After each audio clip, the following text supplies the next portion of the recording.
Hey there, let's meet somebody. I'm Ron Lieber. I write the Your Money column for the New York Times. I write all sorts of books, and I live in Brooklyn, New York. Ron's specialty is beating the system, how not to pay more than you really need to. His most recent book about paying for college, we've basically worn out our copy around my house. Now, it's possible Ron's not the most prominent journalist in his household. A major Hollywood movie a few years ago had Zoe Kazan starring as Ron's wife, Jodi Kantor. We're from the New York Times. I believe you used to work for Harvey Weinstein. Jodi was one of the reporters who exposed the movie producer Harvey Weinstein's history of sexual assault and helped kickstart the Me Too movement. I mean, that is tough to beat. In 2024, Jodi was diagnosed with breast cancer, and she got scheduled for surgery at Memorial Sloan Kettering on a Monday morning in December. And she was doing all the things you're supposed to do to get ready for surgery. She did the meditation for a week, and, she wound down everything at work. She went away for a couple days with friends. So on Saturday, 2 days before surgery, Jodi is on that trip with friends. Ron spends the day with their 9-year-old, just the two of them. And we get home, and there's a pile of mail. And I put the 9-year-old to bed, and I start going through the mail. And there is a fat envelope from United Healthcare. And Ron says he suspects right away that it's bad news about the surgery. And sure enough, it's kind of pages of gobbledygook. But it's clear from the cover page that they are issuing a partial denial, in effect. And we have flunked partially our prior authorization test. Prior authorization. It rings a bell. Ron does a quick search to get his bearings and quickly realizes this is a huge phenomenon. It hasn't hit him personally before, but it hits millions of people every year. So at this point, a whole bunch of stuff goes through my head. Like, first, professional embarrassment. Ron's a personal finance columnist at the New York Times, and he's thinking, how could he have missed something that causes so much personal financial distress to so many people? And I had that same feeling that I did in 2008. Like when the financial crisis hit and he hadn't seen it coming. Back in 2008, it was, Ron, why did you not become an expert on mortgage securitization before now? This time, it's prior authorization. Ron manages to forgive himself pretty quickly on that score so he can move on to more pressing concerns. So the first thing I got to figure out is, what am I going to say to Jodi? Like, is he going to crash her pre-op mellow that she's worked so hard for? And second, how worried should they be? Should we show up on Monday? What's the worst thing that can happen? And so I'm starting to do mental math. Like, what's the rack rate for this procedure anyway? And I'm thinking, probably $150,000, $200,000, right? Yeah, like real money. And this is the point when a lot of people would decide to reschedule surgery. But Ron digs into the paperwork, and he can see this denial, it's a mistake. United isn't even denying the reconstructive part of Jodi's surgery, the part a plastic surgeon does. They're denying the mastectomy itself. That's gotta be wrong. And Ron decides that is not gonna stick. These people are not going to win.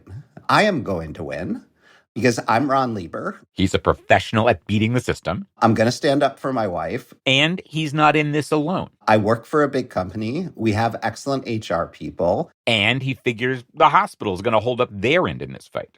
I imagine that there are 10, 15, 20 people at Memorial Sloan Kettering who do nothing but deal with nonsense all day long. So one way or another, we're going to win. One thing Ron says he knows he won't do in this fight: let on to anybody at the hospital or the insurance company that they should give him special treatment because he, works for the New York Times. We have the strictest ethics code probably on the planet, right? We get fired for throwing our weight around. The moment you open your mouth at 1-800-United Healthcare and say, I work for the New York Times, stop messing around with me, you lose your job. There's no second chances. But Ron does plan on taking notes because eventually this could be a good story. And I'll just tell you right now, it was. Ron eventually put his family's story in the New York Times, looking to help other people avoid, at the least, getting a scary notice that there's some problem with their insurance with no time to do anything about it. Hundreds of readers wrote back with their own stories, with suggestions, with complaints. And Ron responded by coming back to the story with a tool. It was a tool he hoped that people's doctors, could use to prevent these kind of scary situations. At least some of them. I freaking love it. This is An Arm and a Leg, a show about why healthcare costs so freaking much and what we can maybe do about it. I'm Dan Weissman. I'm a reporter and I like a challenge. So the job we've chosen on this show is to take one of the most enraging, terrifying, depressing parts of American life and bring you something entertaining, empowering, and useful. Jodi comes home from her trip with friends on Sunday. Surgery is scheduled for the next morning, first thing. Ron tells her the news. She hits the roof. She's not angry. She's just sad and she's stressed. All the things that should not happen, right? When you're going into major surgery. And meanwhile, Ron does what he can to get the insurance thing resolved, which on a Sunday isn't much. There's this stupid appeal form that you can send to a supposed emergency fax line. Oh my God. So, I download eFax for the first time in 19 years and send a fax off into the ether. Nothing happens. Next morning, they show up for surgery. And once Jodi's under anesthesia, Ron figures he's got like 6 hours to kill, maybe 8. So he starts roaming the hospital campus, looking for somebody who can explain what's up and what to do. So I was just showing up at desks saying, hey, check out this love letter I got from United Healthcare. And the people at those desks are like, oh, wow, we got one of those today? Because Ron and Jodi's story was playing out against the backdrop of a much bigger story, one that had started just a few days before. In Midtown Manhattan early this morning, 50-year-old Brian Thompson, the CEO of United Healthcare, was shot and killed in what appears, at this early stage of our investigation, to be a brazen, targeted attack. Protesters have targeted United Healthcare, which reportedly denies 1 of every 3 claims. CBS News also confirms law enforcement found shell casings at the crime scene with the words deny, defend, and depose written on them. Those words, deny, defend, depose, they suggested to lots of people that issues like prior authorization had played a role in the killer's motivation. And police were chasing the suspected shooter, later identified as Luigi Mangione, that very morning. So, when Ron shows up at the billing office with his United Healthcare denial, people are like, oh, is he still on the loose? They just couldn't believe that this thing, that Luigi was clearly upset about, right, was presenting itself in real time while he was still being chased. They also quickly reassured Ron about his immediate situation. The nice woman in the billing office, clicks a bunch of keys on her keyboard, and she pulls it up and she said, oh yeah. She said, this isn't going to be a problem. She said, it may take a while, but don't worry about it. And she said something else that got Ron's wheels spinning. She said, we got notice of this 7 or 8 days ago. If we had thought that there was going to be a problem, we would have called you right away and told you not to come. And Ron was thinking, I sure wish you'd have given us a heads up and this kind of reassurance, before now. I'm mad because we didn't find out about it until 36 hours ahead of time when it was too late to do anything because it was Saturday night and the surgery was Monday morning. So why didn't you just tell me? And he's thinking, okay, what's my next move? There are 3 voices playing simultaneously in my head at a minimum. Number 1 is I've got a personal situation on my hand that I got to solve as cheaply as possible. Number 2, this is a story and I got to be taking really careful notes, not just for my own purposes, but to make sure that I've documented things correctly and so that I can, make the best case to the reader and the best case to the entities involved when it comes time to ask them some questions. And then number 3, try to avoid as best as I can compromising the story in any way, right? So don't lose your temper, don't lose your patience. Try not to even utter the words the New York Times. How do you not blow your cover? Exactly, right? And there's another thought. United Healthcare is the day's top story.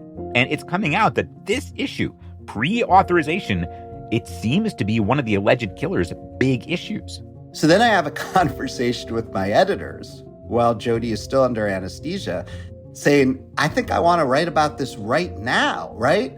So this is like an hour before they catch Luigi. We're right on the news here, and I think this is the thing that he was upset about, and we should just go with it. And my editor correctly said, no. In order for this to be a useful story for the reader and to make sure we are 182% in compliance with our ethical responsibilities, we got to let this thing play out to its conclusion on its own. So Ron went back to focusing on what really mattered to him right then, which was not getting a scoop. I was not the main character here. My wife was the main character, right? She was sick. We were trying to fix her. It was a big deal. And I was sort of relieved, at 2 p.m. when my editor was basically like, hit the pause button on this thing. And there was more relief coming right up. Jodi does great. The surgery's successful. The surgeons did an amazing job. They were happy. Recovery was perfect. And we feel real good. And so I'm sort of watching the mail. Waiting for like a super high bill from the hospital or some word from United. Weeks go by. Nothing. And Ron does something that I wouldn't expect or necessarily advise any normal person to do, any civilian. He keeps waiting.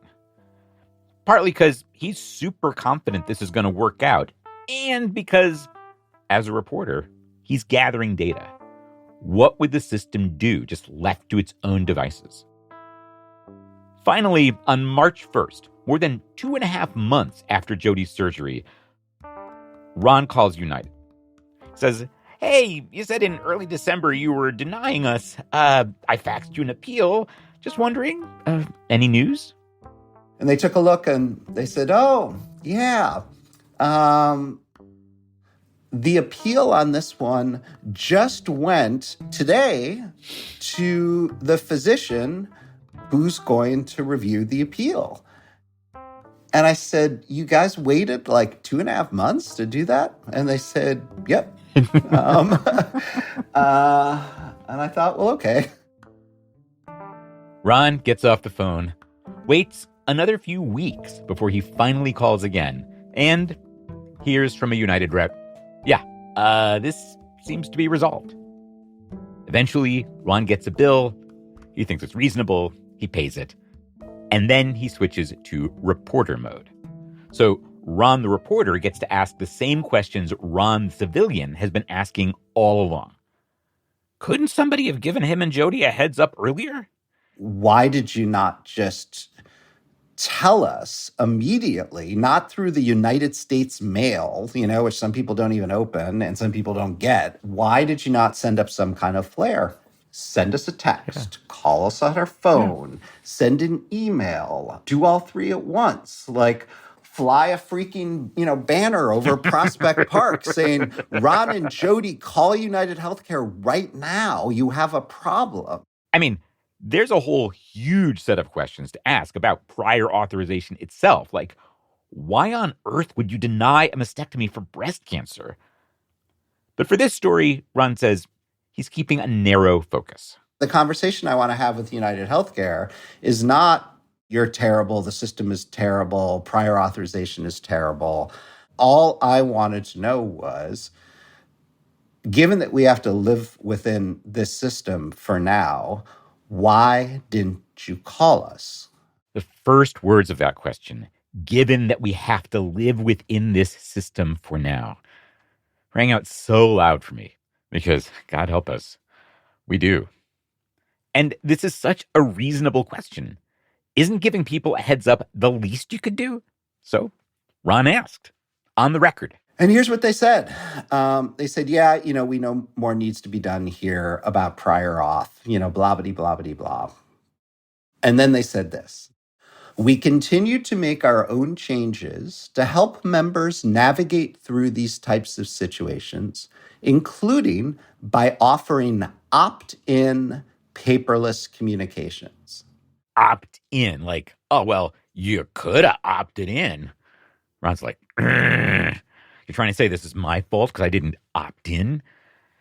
And he says he kept arguing to the United spokesman, who he says was a total gentleman. You really should just go ahead and give people notice.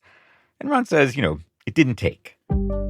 So I thought to myself, okay, United Healthcare doesn't seem that excited to change their processes 180 degrees and do what I'm telling them to do. And by the way, Ron says he has one idea about why they wouldn't.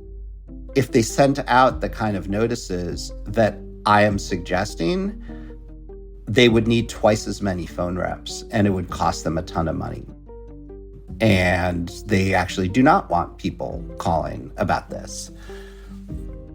But then I had another idea about how to work around them.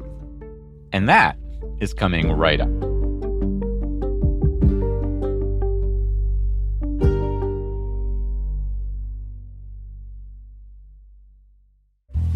This episode of An Arm and a Leg is a co-production between Public Road Productions and KFF Health News. KFF Health News is a nonprofit newsroom covering health issues in America. Their journalists win all kinds of awards every year. We are honored to work with them. So, Ron has this other idea about how, if we have to live in a system where insurance companies issue stupefying, horrifying denials of care to millions of people, we at least don't have to get the news at the last possible minute. And it's this. Maybe our providers could help us out here. I mean, they want to treat us. They want to get paid. We're a natural team. So there was an obvious question to ask the folks at Memorial Sloan Kettering. This was the question he'd held back from pressing on the day of Jodi's surgery.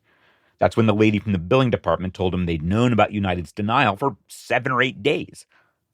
Well, why didn't you give us a heads up? And basically their response went like this. Well, we just don't want to bother patients with this. We only want to bother them with what they described as clinically necessary information. But here's my response to that, right? Pre-surgery mental health ought to be part of the institution's concern, right? You want people walking in there with their heads clear, without too much worry, without too much fear. But again, Ron didn't find himself persuading Memorial Sloan Kettering to change their policy. So, when he wrote all this up in a column in August, more than 8 months after Jodi's surgery, he basically had a couple pieces of advice for readers. 1, if your insurance requires you to opt in to get a heads up, then, okay, opt in. And 2, if you need some kind of treatment, ask your doctor's office some questions. Is prior authorization maybe going to come into play here? Could you start requesting it ASAP so we could avoid a last-minute scramble? And if you hit any roadblocks, could you give me a heads up right away? Oh, and if I find out about a problem, who in your office should I call? That column got people's attention. More than 500 people left comments. And Ron says, even for the New York Times, that's a lot. And a lot of them were supportive. And a lot were from people who'd had much worse experiences than Jodi and Ron. There were multiple notes from people who said, I was sent home the morning of surgery because they could not work it out. And there was one person who had already had the anesthesia stuck in her arm, and they yanked the needle out and had to send her away to come back and try another day. Oh, my God. And then there was a small handful of readers that were basically like, you're an idiot, right? How did you not investigate the possibility of an insurance denial ahead of time? And by the way, why did you not take some sort of affirmative action here and call the insurance company a week ahead of time just to make sure that everything was okay? And Ron thought about giving that advice in a follow-up column, never turn your back for a minute, make multiple calls ahead of time. But he decided to take a different approach. And I thought, okay, well, how could this have been avoided in our situation? Oh, they could have just given us a very plain spoken piece of paper, upon diagnosis or when we scheduled the surgery. Something to give them a heads up that this kind of thing could happen. So In Ron's newsletter, he asked readers for suggestions about what that piece of paper should say. And he says he got lots of responses, including from some angry physicians. Who said to me, "Who are you to tell me how to run my medical practice?" And then, and this was the loudest one, "This is not my fault. Why are you putting this on me?" And there were just as many doctors who wrote in who said, "Hey, in case I missed the story, can you send this to me when it comes out?" And Ron says he got lots of good suggestions. So he published a column with a template for a note doctors could use. It said, "Hey, here's what prior authorization is, and here's how it works." Sometimes people run into problems where the insurance company says that they're not going to pay for stuff. We don't want you to worry about this. You can call us here or email us here if you run into these issues, and we'll try to take care of it. If you have any questions about this form, please call our billing specialist. We understand that you don't want to take up valuable exam time talking about this with the doctor. Frankly, our doctors don't either, but we want to make sure that you know about this ahead of time. Again, lots of responses. Useful responses. I got incredibly good critical feedback, and I realized that the note could get a lot better. For instance, Ron's initial memo included some grouching about insurance companies, like from a doctor's point of view. For instance, often a doctor will have to do what's known as a peer review with someone from the insurance company. We find this burdensome since the peer on the line with us may not have the same level of expertise as we do. That prolongs the call, adds to our overall operating expenses, and keeps us from spending more time with you, the patient. And although lots of doctors say exactly those kinds of things in lots of forums, they don't do it on hospital letterhead. There were some doctors who said, "There's no way I could ever get this by our lawyers." Yeah. Nice try. Wish I could, but ain't going to happen over here. To which I said, send it to your lawyer and have them call me, and we can have a conversation about what would pass muster. Other readers told Ron the language just needed to be simpler. They had run his note through software that analyzes any piece of text for reading difficulty. And then wrote me notes and said, this is written at 12th grade level. And my patients don't speak English at a first language, or they're never going to read this. And you need to write it at a 5th grade level. And so I thought, okay, that's pretty good advice. Ron digested all that feedback on the memo he'd published. And then I published another one, which was better, right? It was shorter. The language was plainer. I took out, the commentary. We'll have a link to that second version wherever you're listening to this. And if you're a healthcare worker or know some healthcare workers who might find it useful, please check it out. Pass it around. Of all the comments on Ron's stories, one that stuck with me was from a reader who made a wish that was actually a lament on behalf of anybody who needs major medical care. Anybody in that situation, they wrote, quote, should be enrolled in a certificate course for how to navigate the healthcare system. So this is the thing, Dan, right? This is why I have a job, and I'm pretty sure that this is why you have a job too. And I would love to be put out of business, right? Yeah. But the way in which I would be put out of business is if there were mandatory certificate programs in 25 different categories of personal finance existence, right? Yeah. And so that's how I would be put out of business. But because nobody's ever going to require such a certificate in any of the areas of personal finance that we are forced to wade through as human beings, I have a job and I'm just trying to do a better job of it. I hear that. There is so much I appreciate about having my job, but I wish it weren't so necessary. Lots of people end up in much worse circumstances than Ron Lieber and Jodi Kantor. In a book called Coverage Denied, it's coming out this spring, University of Pittsburgh professor Miranda Yaver cites estimates ranging from 850 million to 3 billion denials a year. She also cites data showing appeals work more often than most of us think, about half the time. But appealing is hard work, and the less privilege you have, say, if you don't have a flexible schedule to call and fax and everything else, the harder it is. And She calls the result rationing by inconvenience. And we can all use all the help we can get, making life less annoying and inconvenient. Which is why I'm going to leave you with Ron Lieber's answer to my last big question for him. Because hearing one part of his advice about how not to get blindsided by an insurance denial led to this other question. And it was one that seemed like a good question to ask an expert at beating the system. I said, hey, you recommend opting in to emails and texts from your insurance company so they might give you a quicker heads up. And let's say I do. How the heck am I supposed to find that in my inbox, which keeps getting harder to sort through every day with things I don't want and don't need to look at? I asked him, how do you, Ron Lieber, manage that inbound? How do you identify what actually needs your attention?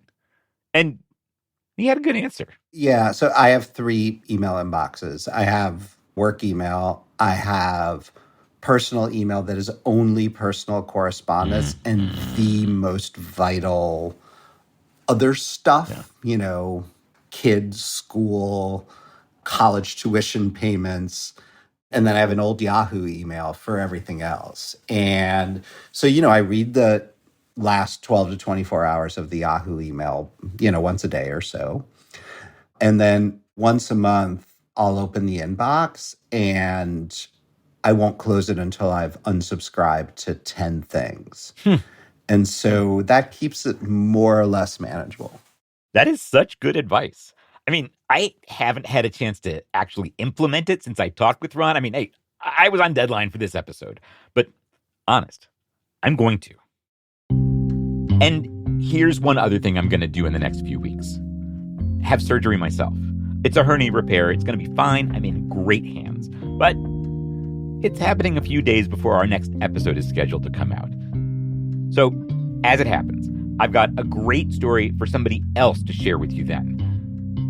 And then we'll have another new episode of our own for you when I get back. And meanwhile, we'll keep the First Aid Kit newsletter coming. If you aren't subscribed, it's really good. My colleagues Emily and Claire have been serving up need-to-know information, like when you get your annual checkup, which you should, what's actually covered? Because a lot of the time, it's less than you think, which sucks, but it is so important to know. If you're not signed up, check it out at armandalegshow.com/newsletter. I'll catch you soon. Till then, take care of yourself.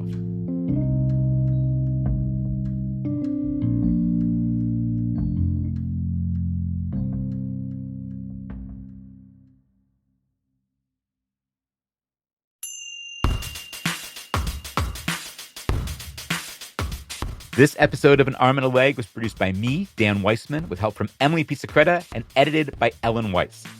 Adam Raimunda is our audio wizard. Our music is by Dave Weiner and Blue Dot Sessions. Claire Davenport is our engagement producer. Sarah Balama is our operations manager. B. Bosco is our consulting director of operations. An Arm and a Leg is produced in partnership with KFF Health News. That's a national newsroom producing in-depth journalism about health issues in America and a core program at KFF, an independent source of health policy research, polling, and journalism. Zach Dyer is senior audio producer at KFF Health News. He's editorial liaison to this show. An Arm and a Leg is distributed by KUOW, Seattle's NPR news station. Big thanks to the Institute for Nonprofit News for serving as our fiscal sponsor. They allow us to accept tax-exempt donations. So you can learn more about INN at inn.org. And finally, thank you to everybody who supports this show financially.